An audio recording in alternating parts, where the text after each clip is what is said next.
Bismillahirrahmanirrahim. Assalamualaikum warahmatullahi wabarakatuh. Bismillahirrahmanirrahim. Di sini saya akan menceritakan sebuah kisah. The history of the world is but the biography of great men. Sejarah adalah tak lebih merupakan kumpulan biografi orang-orang besar.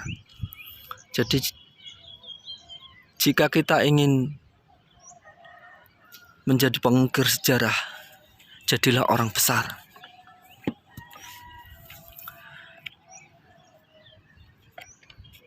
Kali ini saya akan membahas Sirah Nabawiyah, yakni sirah, sebuah cerita yang diangkat di saat Nabi Muhammad. Banyak sekali cerita-cerita yang membahas tentang Nabi Muhammad. Kali ini di video ini saya akan menceritakan kisah tentang Khulafaur Rasyidin, yakni kisah pemimpin-pemimpin setelah Nabi Muhammad wafat.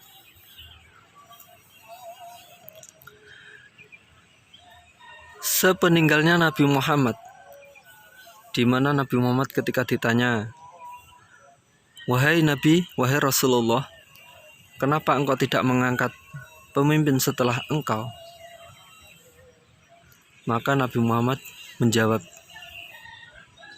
ia bersabda dengan sabdanya, "Jika aku mengangkat pemimpin setelahku, aku takut kalian tidak ridho."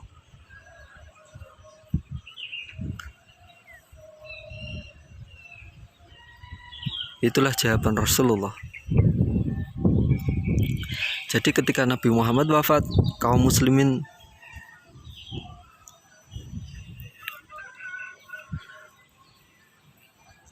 sempat kebingungan. Mereka mengadakan musyawarah di mana keputusan mengerucut kepada Abu Bakar As-Siddiq. Nama Abu Bakar mengerucut karena beliau adalah sahabat Nabi yang paling dekat.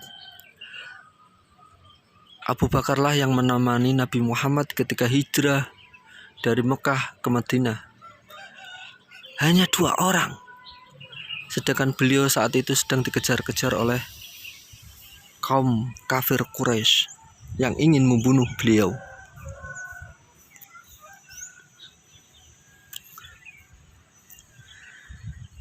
Khulafa pertama setelah Nabi Muhammad wafat adalah Abu Bakar As-Siddiq. Di tangan Abu Bakarlah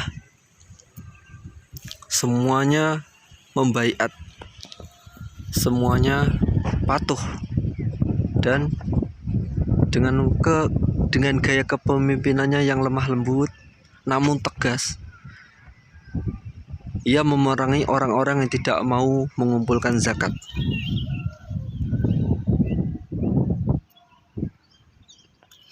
Ia memerangi orang-orang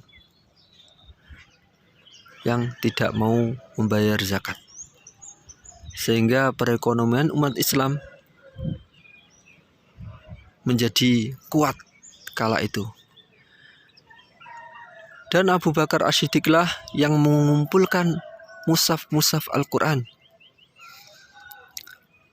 di mana pengumpulan Abu Bakar ini memudahkan di masa Utsman bin Affan dalam pembukuan.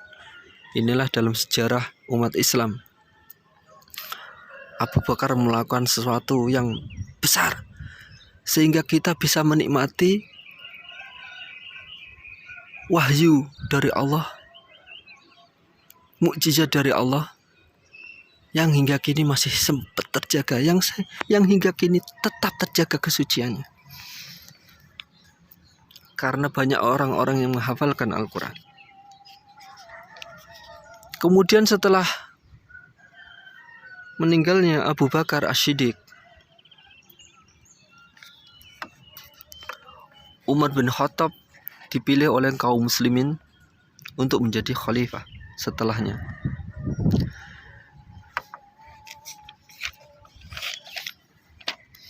di mana kepemimpinan Umar bin Khattab ini gayanya tegas dalam mempresentasikan penguasa. Ia menjunjung tinggi kesederhanaan hidup, kecepatan bertindak, dan tidak pandang bulu terhadap siapa saja yang melakukan kesalahan, serta sikapnya yang melakukan inspeksi ke rumah-rumah penduduk di malam hari untuk mengetahui kondisi real jeritan suara rakyatnya. Dialah yang pernah tidur di bawah pohon kurma, sehingga orang-orang yang melintasinya tidak tahu bahwa itu adalah seorang khalifah, tidak mengetahui bahwa itu adalah Umar bin Khattab, pemimpin mereka. Dia memakai baju bukan baju kebesaran seorang penguasa. Pada malam hari, Umar bin Khattab melakukan berkeliling melihat apa yang menjadi kekurangan selama ia menjabat jadi penguasa.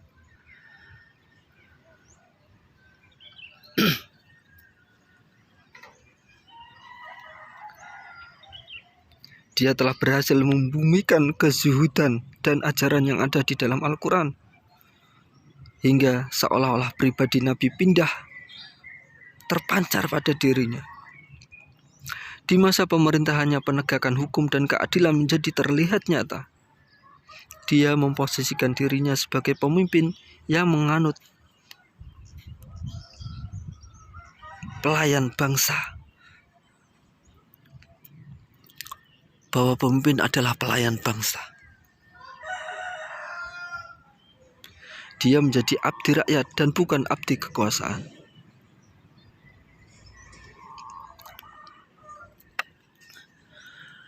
Dan setelah kepemimpinan Umar yang demikian hebat, setelah meninggal, kaum muslimin menunjuk Utsman bin Affan sebagai pemimpin, sebagai khalifah setelahnya, di mana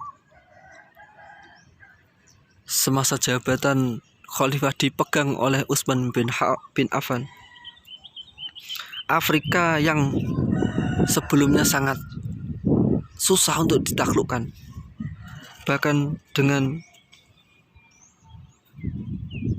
mudah dibuka oleh masa pemerintahan Utsman bin Affan, sehingga banyak pemeluk Islam setelah itu. Ketika Umar, ketika Abu Bakar, Islam berkembang begitu cepat. Bahkan di masa Utsman, Islam lebih meluas lagi. Dan di pemerintahan di masa kekhalifahan Utsman inilah beliau menyuruh untuk mengumpulkan mushaf yang kemudian hingga kini disebut Mushaf Utsmani. Dan karena pengumpulan inilah sehingga kita bisa membaca Al-Quran.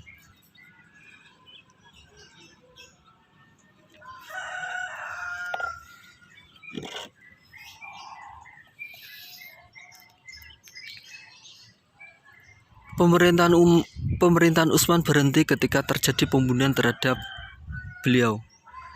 Beliau dibunuh. Bukan orang kafir Quraisy yang membunuh. Di dalam tubuh Islam sudah mulai bermunculan pemberontakan di masa kekhalifahan Utsman ini, sehingga ia terbunuh. Dan kaum muslimin menunjuk Ali sebagai khalifah. Di mana penunjukan Ali sebagai khalifah ini, ada beberapa kaum muslimin yang tidak mau baiat. Salah satunya adalah Muawiyah. Dia tidak mau membaiat Ali sebagai pemimpin. Dan di masa ini terjadi banyak sekali pemberontakan.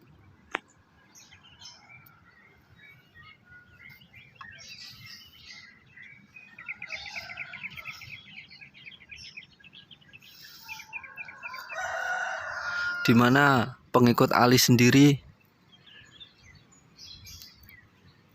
ada yang memberontak, yakni kaum Khawarij.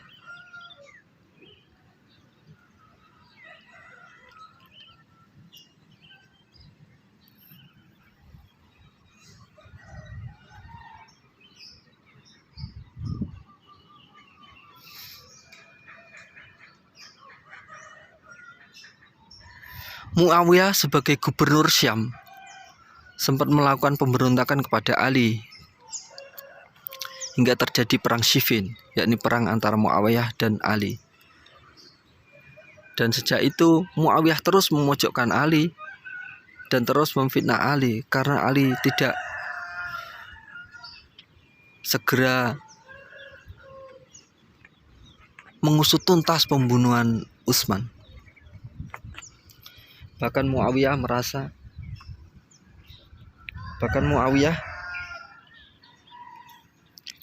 menyatakan diri sebagai pemimpin atau khalifah.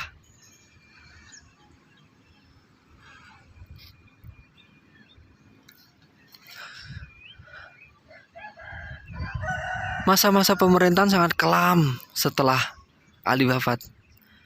Ali sendiri wafat karena beliau dibunuh oleh pengikutnya sendiri, yakni kaum Khawarij.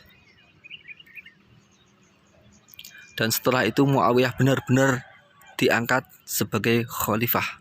Meskipun banyak sahabat yang tidak setuju, namun itulah yang terjadi.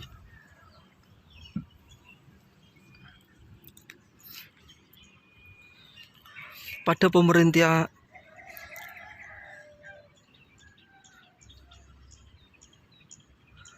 pemerintahan Muawiyah inilah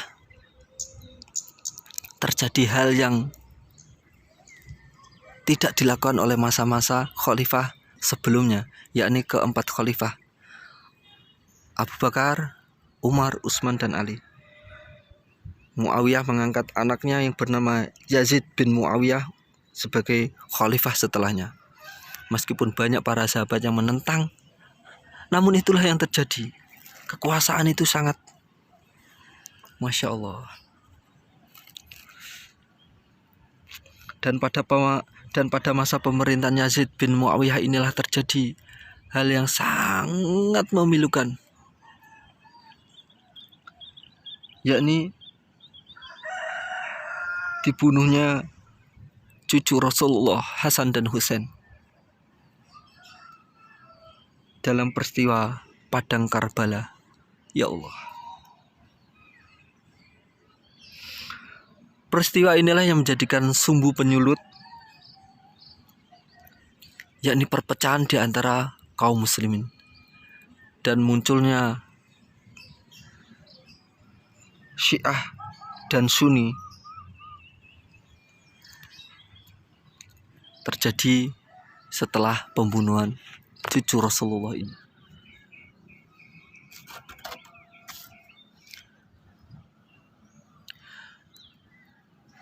Dinasti Bani Umayyah sebenarnya tidak semuanya kelam. Di sana ada seorang dari kalangan Bani Marwan yang bernama Umar bin Abdul Aziz yang berhasil membangun kembali tradisi Islam awal.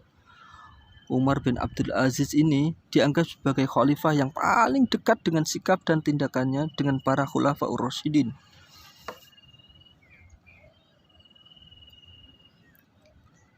Jadi di zaman pemerintahan Umar bin Abdul Aziz ini, kemakmuran Islam merata.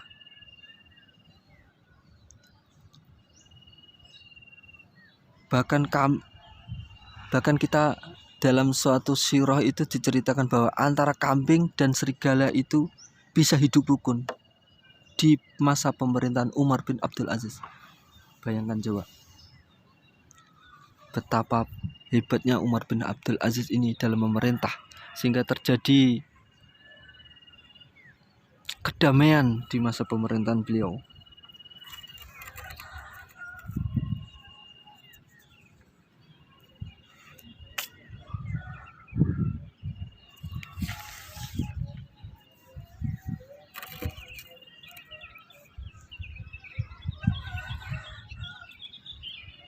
Setelah Bani Umayyah, khalifah dipegang oleh Bani Abbasiyah.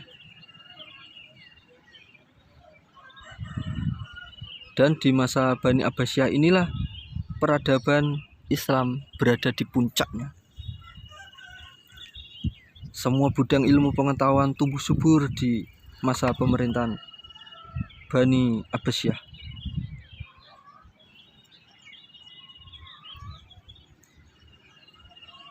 Pada masa ini ilmu kedokteran, anatomi tubuh, ilmu astronomi, optik, aljabar, dan lain-lain berkembang dengan pesat. Kemajuan ini didukung oleh adanya khalifah yang senang dengan ilmu pengetahuan modern.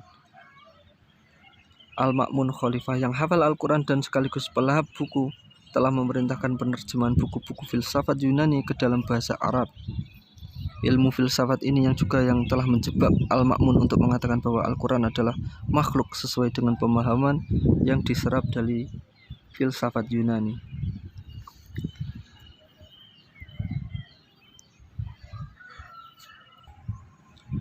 Di masa kekhalifahan dipegang oleh Bani Abbasiyah, terjadi pertarungan politik antara Bani Abbasiyah, sehingga membuat kita sebagai kaum muslimin jika membaca sejarah sering mengelus dada karena ada kalanya ceritanya sangat mengiriskan hati.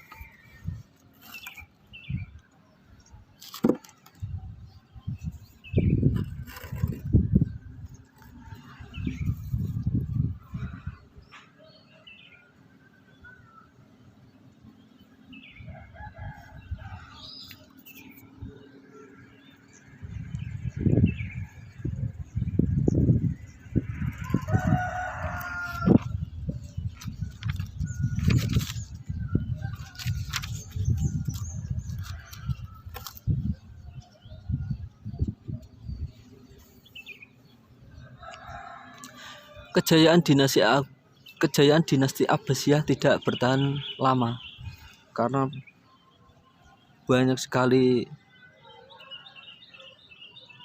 sesuatu hal yang membuat dinasti ini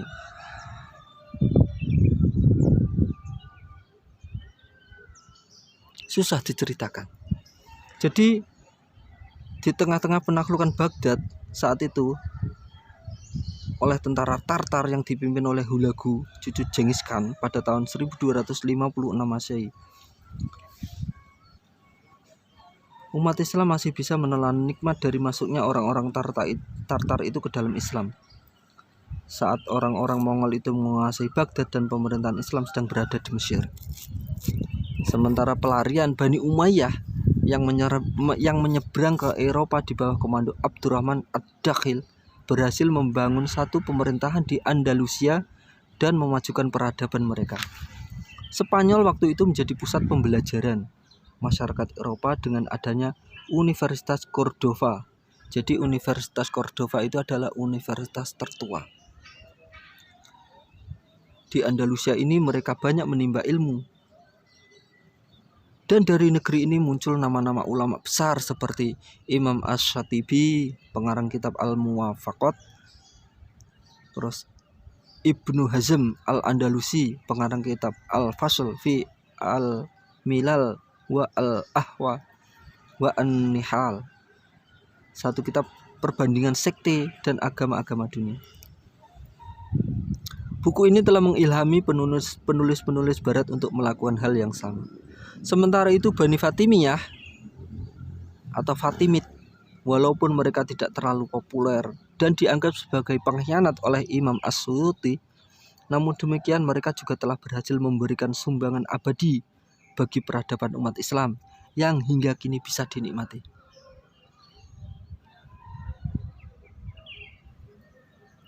yakni berdirinya satu universitas Islam tertua di dunia yang bernama Al-Azhar yang berada di Mesir, Kairo.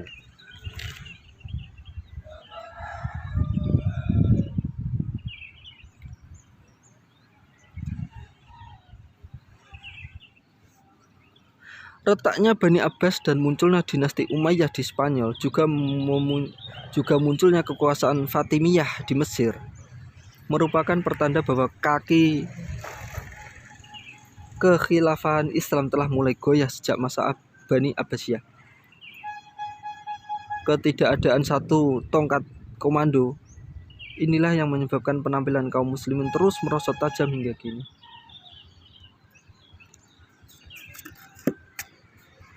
Jadi sejarah ini dimulai setelah Islam ini dimulai dengan adanya satu komando sejak zaman Nabi Muhammad hingga Khalifah yang 4 Abu Bakar, Utsman, Umar dan Ali.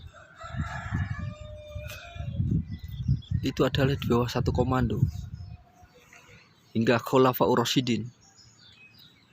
Dan setelah Khulafaur Rasyidin,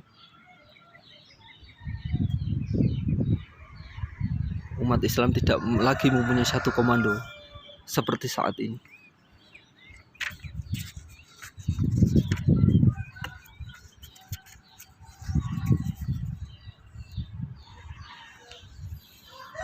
Kita akan membahas keterangan dan rahasia tentang tidak ditunjuknya pengganti Rasulullah. Al-Bazzar dalam musnadnya berkata, jadi saat itu para sahabat bertanya, "Wahai Rasulullah, tidakkah engkau menunjuk pengganti yang memimpin kami sepeninggalmu?" Kemudian Rasulullah menjawab dengan sabdanya, "Sesungguhnya jika aku menunjuk penggantiku, aku khawatir kalian akan menentang penggantiku itu. Dan Allah akan menurunkan azab atas kalian." Hadis ini diriwayatkan oleh Al-Hakim dalam Al-Mustadrak. Meskipun hadisnya lemah. Imam Al-Bukhari dan Muslim meriwayatkan dari Umar bin Khattab bahwa tatkala dia berada di atas pembaringannya setelah ditusuk oleh Abu Lu'lu'ah. Jadi ini menceritakan tentang Umar setelah ditusuk. Jadi beliau tidak langsung meninggal karena ditusuk saat sedang sholat subuh. Jika saya menentukan penggantiku, maka telah ada orang yang lebih baik dari aku yang melakukan itu. Yang dimaksud adalah Abu Bakar. Dan jika aku tidak menentukan penggantiku, maka itu pun telah dilakukan oleh orang yang lebih baik dari diriku. Yang dimaksud Umar adalah Rasulullah Sallallahu Alaihi Wasallam.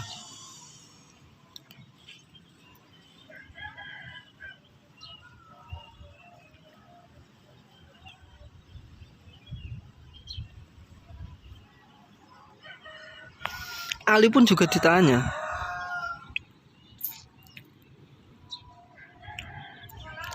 "Tidakkah engkau tentukan pengganti yang memimpin kami, wahai Ali?" Dia menjawab, "Rasulullah tidak menentukan siapa penggantinya atas kami. Namun jika Allah menginginkan kebaikan, niscaya dia akan menghimpun manusia kepada orang terbaik di antara mereka, sebagaimana dia telah kumpulkan perkara ini kepada orang terbaik setelah Nabi mereka." Itulah jawaban Ali.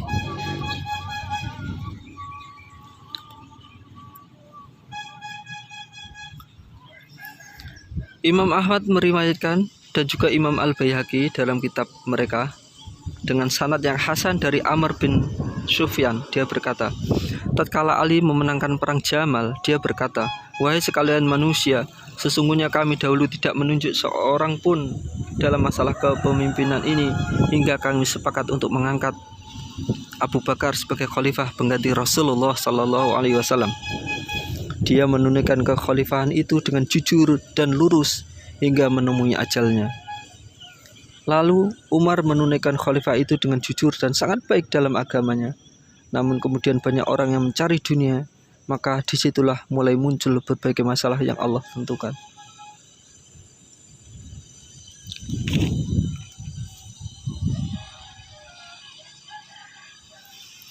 Ibnu Sa'ad meriwayatkan dari Al-Hasan. Dia berkata, Ali berkata, tatkala Rasulullah SAW wafat, kita melihat bagaimana yang harus kita lakukan setelah meninggalnya Rasulullah. Setelah kami memandang dengan seksama, maka kami mendapat Rasulullah telah mengutamakan Abu Bakar untuk menjadi imam sholat sebagai penggantinya. Jadi ketika Rasulullah itu sakit dan beliau masih hidup, Abu Bakar telah ditunjuk sebagai imam sholat subuh waktu itu. Dan Rasulullah memandang dari kamar biliknya. Kemudian beliau masuk. Beliau tidak keluar. Seolah-olah beliau ini menunjukkan bahwa beliau itu ridho ketika umat Islam ini dipimpin oleh Abu Bakar. Jadi tatkala Rasulullah wafat, kita melihat bagaimana yang harus kita lakukan setelah meninggalnya Rasulullah SAW. Setelah kami memandang dengan seksama, maka kami dapatkan Rasulullah telah mengutamakan Abu Bakar untuk menjadi imam sholat sebagai penggantinya. Maka kami rela menyerahkan urusan dunia kami kepada orang yang Rasulullah sendiri rela menyerahkan urusan agama kami kepadanya. Lalu kami majukan Abu Bakar sebagai pengganti Rasulullah SAW. Imam Bukhari dalam buku Tarikhnya mengatakan, diriwayatkan dari Ibnu Jamhan dari Safinah bahwa Rasulullah SAW berkata mengenai Abu Bakar,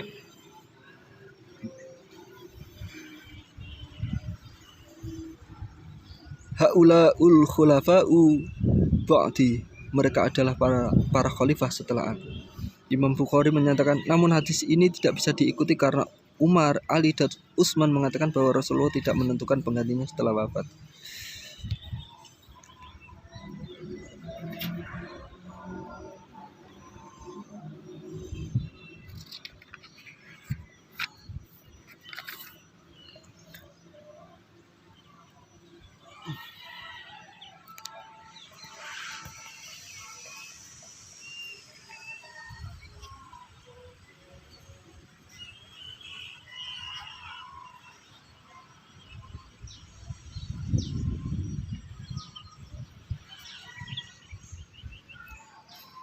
Abu Daud At-Tayalisi dalam musnadnya berkata, Syakin bin Abdul Aziz berkata kepada kami dari Yasar bin Salamah dari Abu Barzah bahwa Rasulullah SAW berkata, para imam itu dari golongan Quraisy.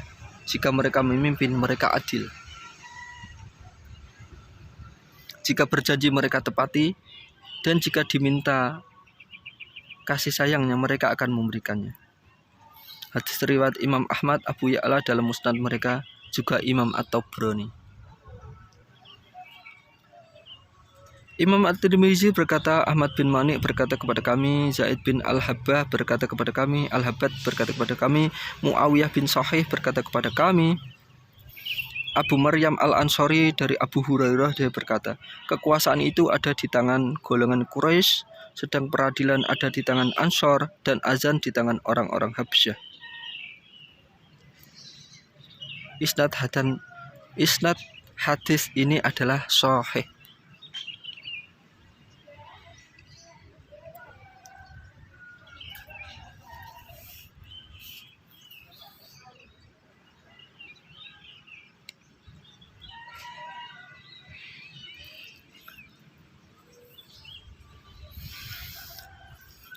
Rasulullah pernah berbicara tentang masa kekhalifahan setelah beliau,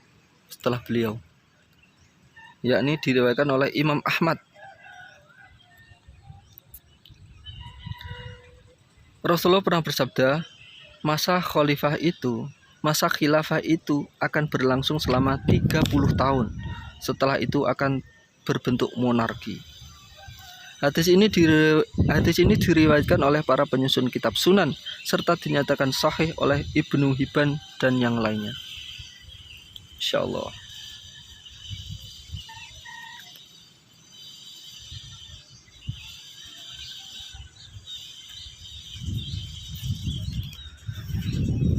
Rasulullah sering mengatakan tentang masa-masa setelah beliau tidak ada di dunia. Al-Bazar berkata, Muhammad bin Miskin berkata kepada kami, Yahya bin Hasan berkata kepada kami, Yahya bin Hamzah berkata kepada kami, dari Makhul, dari Abi Sa'labah, dari Abu Ubaidah bin Al-Jarrah. Dia berkata, Rasulullah bersabda, awal agama kalian dimulai dengan masa-masa kenabian dan rahmat. Kemudian masuk masa khilafah dan rahmat. Lalu masuk masa monarki dan diktator. Sudah kita bayangkan di sini. Kita ini sekarang ini masuk di masa apa?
Saat ini adalah hari Jumat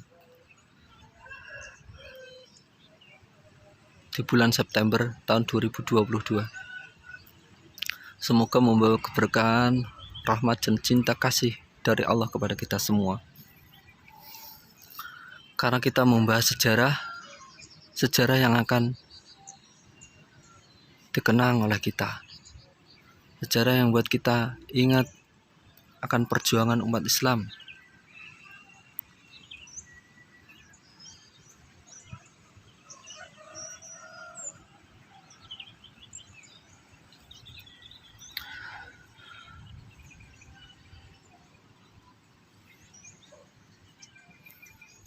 Diceritakan dari Ka'ab bin Zuhair, tatkala dia melantunkan satu syair kepada Rasulullah, Rasulullah melemparkan selendang yang dia bawa kepadanya.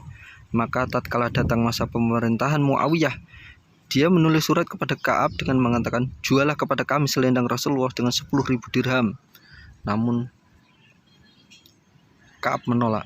Tatkala Ka'ab meninggal, Muawiyah mengutus seseorang kepada anak-anaknya dan meminta mereka untuk menjual selendang itu seharga 20.000 dirham. Anak-anaknya menjualnya dan Muawiyah mengambil selendang itu dari mereka yang kemudian berada di tangan Khalifah Bani Abbas. Demikian jugalah sebagian besar menyatakan perkataan yang sama dengan perkataan ini. Jadi selendang Rasulullah itu dulu dipakai oleh para khalifah.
catatan penting untuk masa-masa kekhalifahan.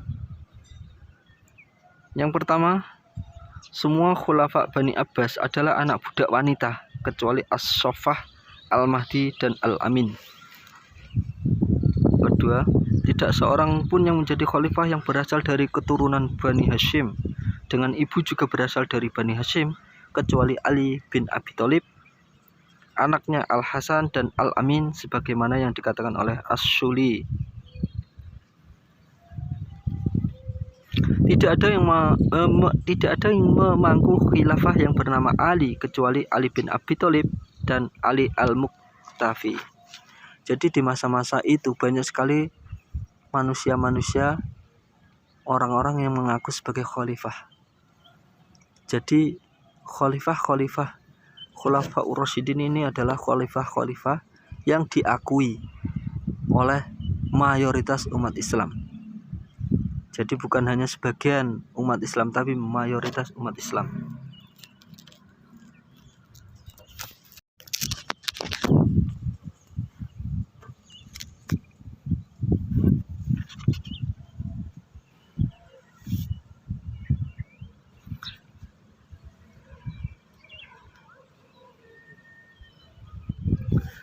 Kebanyakan nama-nama khalifah itu tunggal, sedangkan yang ganda hanya sedikit.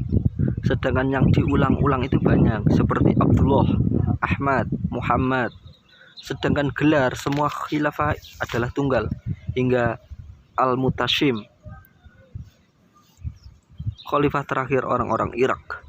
Kemudian baru setelah itu gelar khalifah diulang-ulang oleh para khalifah di Mesir, seperti Al-Mustanshir, Al-Mustakfi, Al-Wasik, Al-Hakim, Al-Mu'tadid, Al-Mutawakkil, Al-Mustashim, Al-Musta'in, Al-Qaim, dan Al-Mustanjid. Semuanya diulang-ulang bukan hanya sekali, kecuali Al-Mustakfi, Al-Mu'tadid, di mana gelar-gelar mereka hanya diulang sekali. Dari seluruh khalifah Bani Abbas, 3 diantaranya bergelar nama ini. Tidak ada seorang pun dari khalifah Bani Abbas yang bergelar dengan gelaran seorang dari Bani Ubaid kecuali Al-Hakim, Az-Zahir, dan Al-Mustanshir. Sedangkan Al-Mahdi dan Al-Mansur telah digelari dengan gelarnya untuk Bani Abbasiyah sebelum berdiri Bani Ubaid.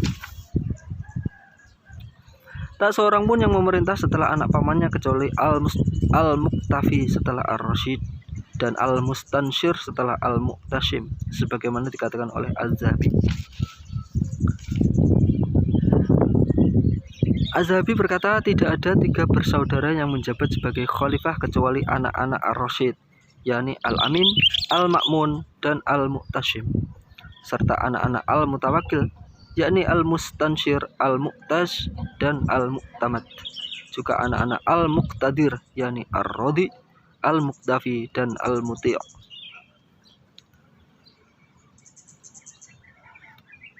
Sedangkan 4 anak Abdul Malik menjadi khalifah semuanya, di mana hal ini tidak ada bandingnya kecuali dalam sistem kerajaan.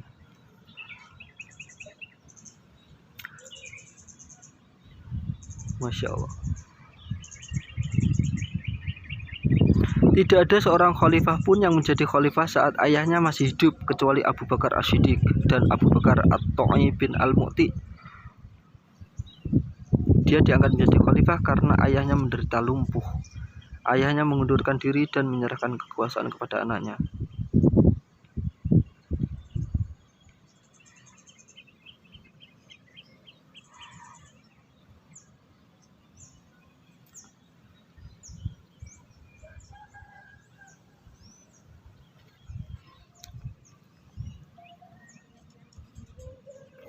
Para ulama berkata, orang yang pertama kali memangku jabatan khilafah dan ayahnya masih hidup adalah Abu Bakar As-Siddiq.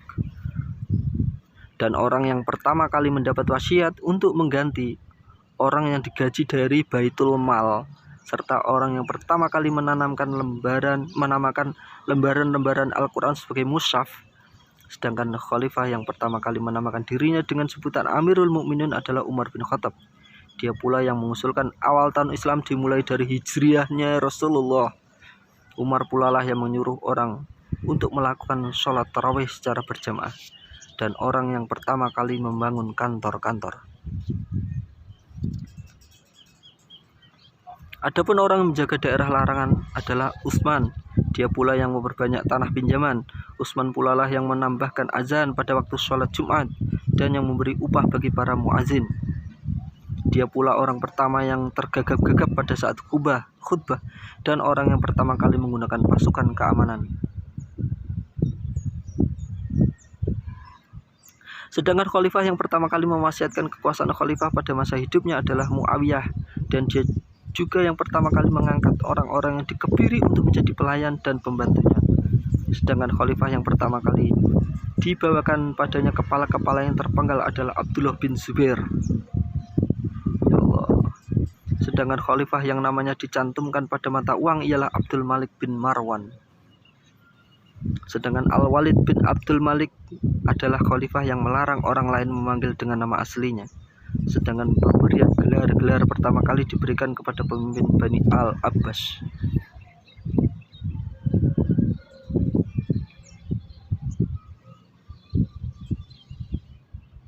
Bendera persatuan umat Islam terpecah pada saat pemerintahan As-Saffah. Sedangkan Al-Mansur adalah khalifah yang pertama kali memberikan kedudukan kepada orang-orang ahli nujum dan bekerja sesuai dengan ramalan mereka. Ya Allah. Dia adalah khalifah pertama yang menjadikan para mantan budaknya sebagai pembantu-pembantu. Bahkan dia mengedepankan mereka daripada orang-orang Arab. Sedangkan Al-Mahdi adalah khalifah yang pertama kali memerintahkan kepada orang-orang dekatnya untuk menulis buku sebagai balasan terhadap orang-orang yang menentangnya. Khalifah pertama yang memerintahkan orang-orang berjalan dengan pedang dan tongkat di hadapannya adalah Al-Hadi. Sedangkan Ar-Rasyid adalah khalifah yang pertama kali bermain hoki. Al-Amin adalah khalifah pertama yang nama dan gelarnya ditulis pada zamannya. Al-Mu'tasim adalah orang yang pertama kali memasukkan orang-orang keturunan Turki di kantor-kantor dinas pemerintahan. Sedangkan Al-Mutawakkil adalah khalifah pertama yang memerintahkan ahli zimmah untuk mengganti pakaiannya.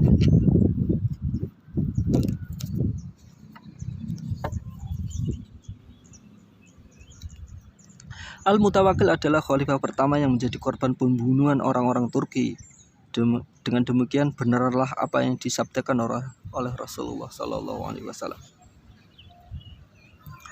Dalam sebuah hadis yang diriwayatkan oleh At-Tabrani dengan sanad yang baik, yang dia lansir dari riwayat Ibnu Mas'ud, biarkanlah orang-orang Turki itu selama mereka tidak mengusikmu, sebab orang yang pertama kali merampas kerajaan kalian dan apa yang Allah karuniakan dari umatku ini adalah Bani Qanturo. Bani Qanturo tak lain adalah orang-orang Turki. Sedangkan khalifah yang pertama kali memakai baju dengan lengan lebar dan mengecilkan kopiah adalah Al-Musta'in. Adapun Al-Mu'taz adalah khalifah pertama yang menghiasi kendaraannya dengan warna emas. Khalifah yang ditekan dan yang dikerangkeng adalah Al-Mu'tamad, yaitu khalifah yang ditekan dan dikerangkeng. Ya Allah. Al-Muqtadir adalah orang khalifah yang pertama kali diangkat sebagai khalifah saat dia masih kanak-kanak. Sedangkan khalifah terakhir yang mengatur diri sendiri urusan kemiliteran adalah Ar-Radi. Jadi dia yang mengatur urusan kemiliteran. Dia jugalah khalifah yang memiliki kumpulan syair yang dibukukan.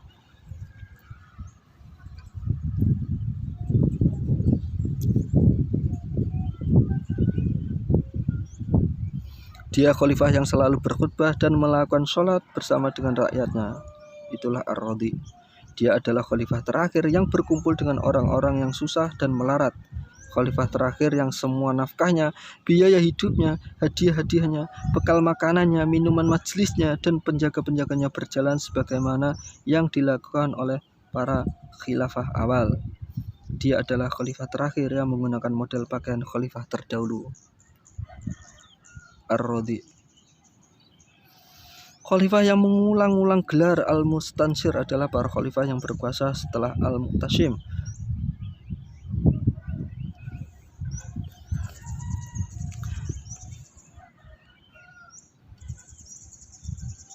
Al-Suli berkata, tidak ada seorang perempuan pun yang lahir dari rahimnya dua khalifah kecuali Waladah ibnu Al-Walid dan Sulaiman. Keduanya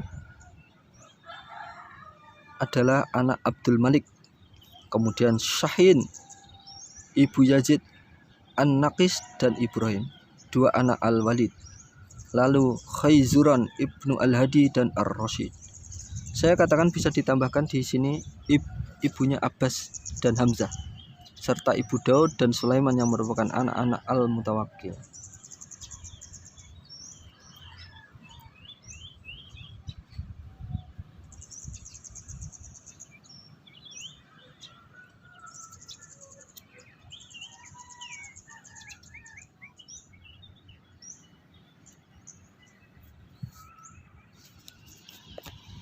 Orang-orang yang menamakan dirinya sebagai khilafah dari Bani Umayyah di Maghrib, mereka sangat jauh lebih baik dari Bani Ubaid dilihat dari sisi keislaman mereka, dari praktek sunnah-sunnah Rasul mereka, dari keadilan, keutamaan, ilmu, dan jihad mereka. Jumlah mereka itu sangat banyak. Bahkan dalam satu waktu di Andalusia ada 6 orang yang menyebut dirinya sebagai khalifah. Masya Allah. Ada beberapa orang terdahulu yang mengarang buku sejarah pada para khalifah secara tersendiri. Di antaranya adalah Tarik Al-Khulafa karangan An-Naftawih, seorang ahli nahwu. Buku ini ada 2 jilid, dimulai sejak kekuasaan khalifah Islam pertama hingga pemerintahan Khalifah Al-Qahir.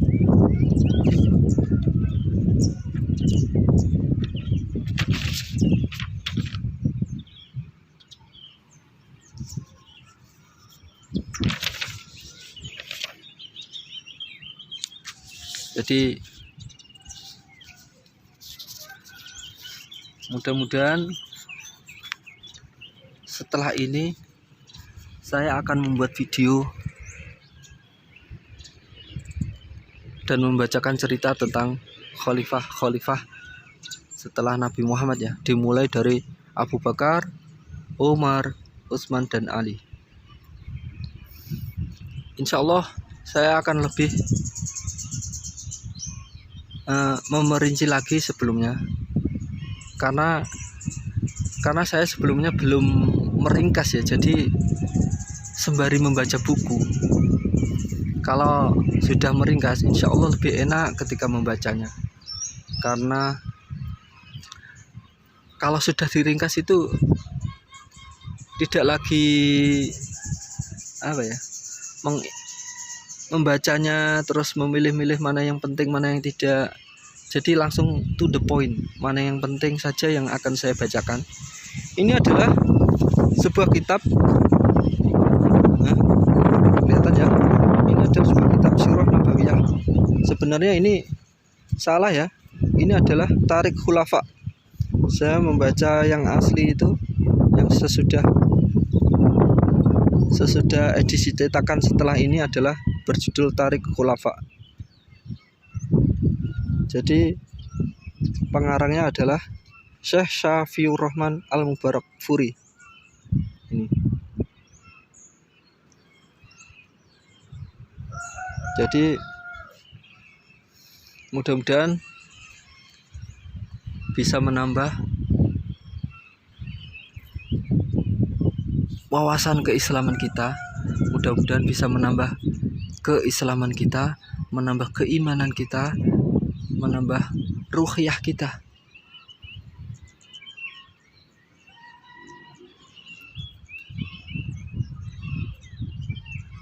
Dan semoga bermanfaat.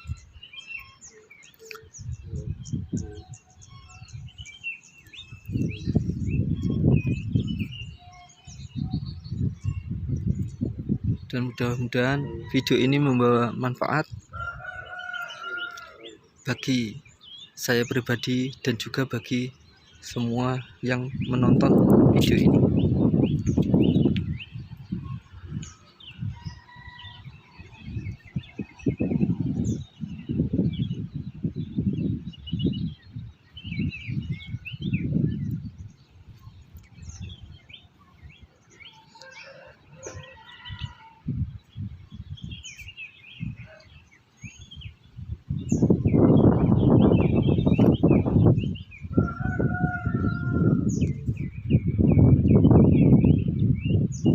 Baik, sedikit menambahkan saja ya.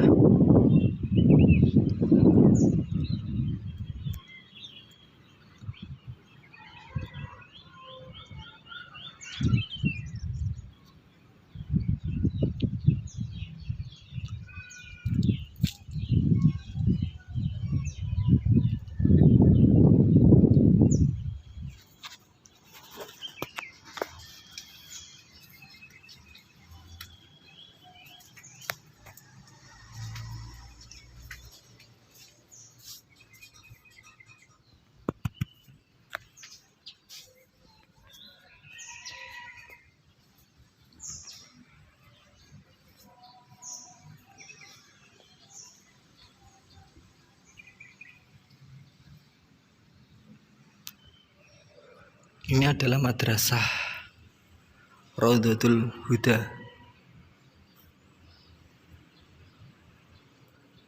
Jadi madrasah ini kalau hari Jumat libur. Dan madrasah ini buka setelah ba'da duhur. Jadi sekitar jam 2 gitulah. Ya, yang di sana itu adalah Pondok Putri Raudhatul Hufat untuk penghafal Al-Quran. Itu adalah masjidnya. Meskipun kecil tapi dijadikan sholat Jumat.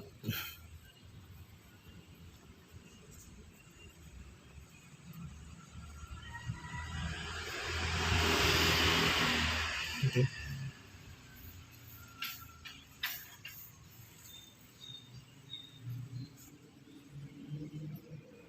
Ruangannya sama.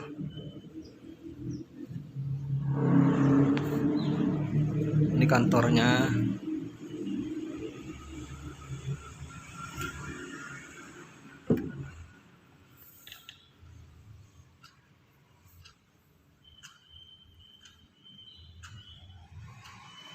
Ruangan bawah.